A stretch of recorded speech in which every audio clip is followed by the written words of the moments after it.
Hahanapin ko yung isang steepener column na i-layout ko para hukayin. Papahukay ko. I-layout ko muna bago i-hukay. Saan ba yun dito? Ay, dito. Ito ay ano bang ano na ito?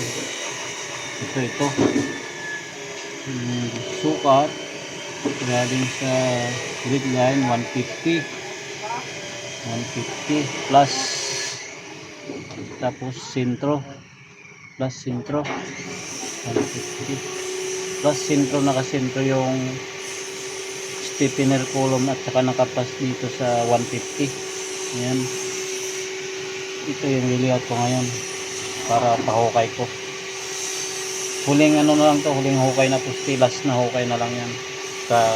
Tapos na kami sa hukay, bubuhusan na lang itong dalawang na ito, tapos na itayo, bubuhusan na lang itong dalawang steepener column na yan, bubuhusan na ngayon din yan kasi tapos ko na i-layout yan, itayo ko na lahat pati bakal yan, okay na yan, bubuhusan na ito na lang.